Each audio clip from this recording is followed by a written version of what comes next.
everyone, welcome to my video. If you are new to this channel, please take a second to subscribe and click that bell icon if you want to be notified when I post a new video. If you end up finding this video helpful, please take a second to thumbs up as it really helps me out a lot. I will be sharing my scores and my stats overall in a future video, but given my performance on the Psych-Soc section, on the Chem-Phys section, and the Biochem section, I do feel comfortable sharing my tips with you guys. Personally, when I first started studying, I started studying from the Kaplan 7-book set. That is a really great resource.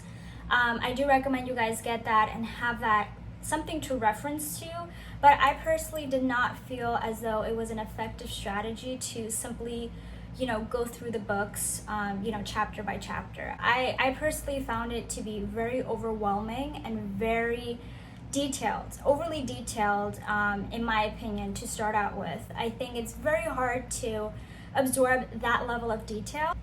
From doing practice questions, I came to realize that the MCAT really stresses the fundamentals and the basics, and the only time you really need to know the details is probably in biochemistry. You do want to dive deep into biochemistry, but as a whole, it's an exam that tests you on the foundations. So when you're starting out, have a good foundation of your content. And personally, what I really enjoyed using was this MCAT 528 Advanced Prep. The title of this book is misleading because this should not be used as your only source of studying. I don't believe you would get a 528 if you just studied from this. But if you're starting out in your prep, I think this is a wonderful high yield book. So basically what I did for like a month and a half when I started studying in January was I went through this book.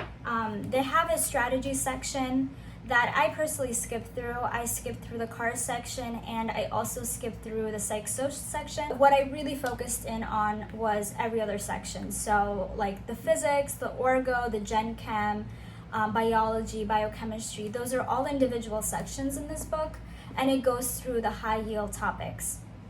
And whenever I didn't understand something, or whenever I felt like something wasn't explained in full detail, that's when I would go to Google, I would watch Khan Academy videos, and I would reference back to the bigger 7-subject Kaplan book set. For a solid foundation, just like the basics, just knowing the different terms and the different concepts, I think this was a very good book for me in the beginning. And it's not an expensive book. It's only $25. And I heavily utilized Google and Khan Academy. It was a very self-learning process for me, and I would take detailed notes whenever I came across high yield topics like the endocrine system, metabolic pathways, muscles. I would take this on my iPad, and I'll do a separate video of how I take notes on my iPad. So I would just take really detailed notes. I would make them colorful so that I could really distinguish every single part. So prokaryote versus eukaryote, and it kind of goes on, and I would always reference back to this. So this includes everything from biochem, physics, orgo, gen chem.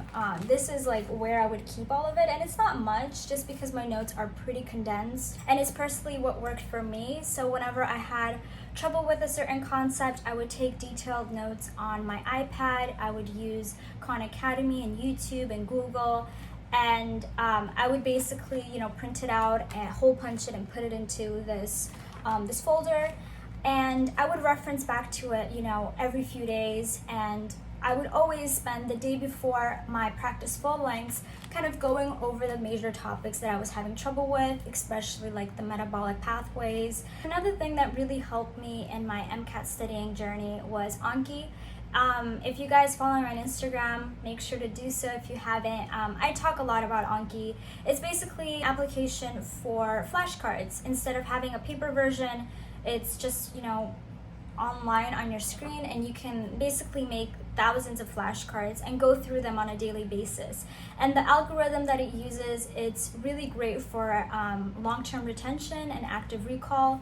It's definitely something that doesn't have the best user interface, so I do recommend that you guys follow a tutorial before getting started with Anki, just to get more familiar and comfortable with it. It's very, very helpful for remembering those concepts, definitions, and equations, especially when it comes to psych-soc, or physics equations, and even for biochem when it comes to like metabolic pathways, the enzymes, the amino acids. And on top of that, I did also make like physical flashcards. So this is something that I always reference to like on a daily basis. I had one for like the big orgo reactions, like the main high yield reactions that you're gonna come across. And then I had one where I had mnemonics, which I will talk about. Like that will be the next point that I talk about. And then I just had a bunch of equations for physics, and I made, annotations and notes. It's not the prettiest, but it's something I would always refer back to. And I found it to be just very, very helpful, because you're seeing these things more often, you're referring back to them, you're annotating them. I would spend maybe like 15-20 minutes looking at it every day or every other day. And I always made an effort to look at these before I would take a practice full length. So like I said, I would talk about mnemonics. Mnemonics were essential. One that I actually heard another YouTuber say, it's so helpful. So it's nak nak ga fa na. I know that sounds funny. It sounds really funny, but I feel like the funnier it sounds, it's easier to remember. It basically corresponds to the products of the Krebs cycle. So 3 NADH, 2 CO2, 1 ATP, and 1 FADH2.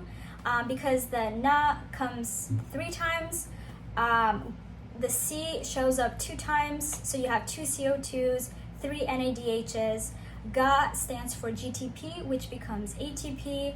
Fa, there's only 1 Fa, so you only end up producing 1 FADH2. I know it sounds silly, but the Krebs cycle is so convoluted, and it's something we have to remember even in med school. And I just found this mnemonic so incredibly helpful, so I wanted to share it. I highly recommend using Reddit as a resource. Definitely do your research when you're reading something. Definitely double check if it's correct or not. But I personally found that Reddit was very helpful just to get another perspective on a question and answer explanations. I will definitely leave some links down below that I found helpful. So the next and last big piece of advice that you will always hear people say is do a lot of practice exams. I took approximately 12 full lengths, and that's not including the diagnostic exams that I took. Practice is key because you start to notice certain patterns and you start developing your own strategy. Something that the MCAT loves to do is they love to throw these crazy passages that talk about experiments that you've never ever heard of, because they try to throw you off, they try to scare you. And I think it's a test of how well you can handle new concepts and scary information. I think it's testing more of that than anything else, because once you kind of get over that initial anxiety and that scare factor, when you start dissecting what the passage is actually saying, and when you start going and looking at the questions, you realize they're actually testing you on like the basics. I mostly utilize Next Step and AAMC. Those are, for me, they were the best resources. I personally found that the strike through feature that the MCAT interface has worked really well for me, so process of elimination went a long way for me. I will say though, when you're reviewing, review all the answer choices. Review the right ones and the wrong ones, especially with psych-soc. Make sure to know like what all of those choices are, because I think that's what distinguishes 125 from like a 130, is really knowing the differences between like nuanced definitions.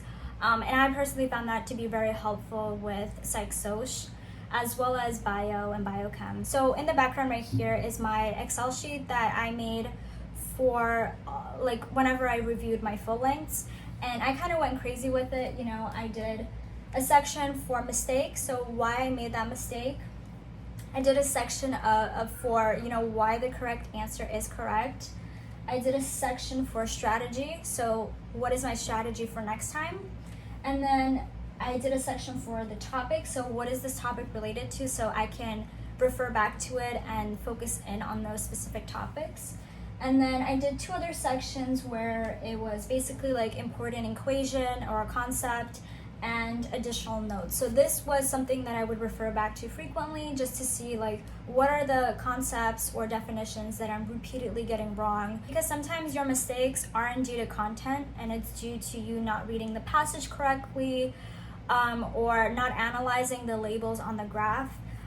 So it's important to develop strategies for next time and improving upon that. So that's how you start improving your score. I noticed a score increase when I started implementing those strategies when it came to passages and graphs. And this review process really kind of helped me figure out how the MCAT likes to test us. So thank you guys for watching. I hoped what I had to say was helpful to at least one of you, and I hope you guys can explore these different options and see what works best for you. There's no right or wrong way to study for an exam or the MCAT. Your score, your performance does not define you. Just try your best, do your best, find what works for you, and you will achieve your dream of becoming a doctor no matter what. And I wish you best of luck on your journey. Please don't forget to like this video if you found it helpful, to subscribe if you haven't already, and comment below what else you would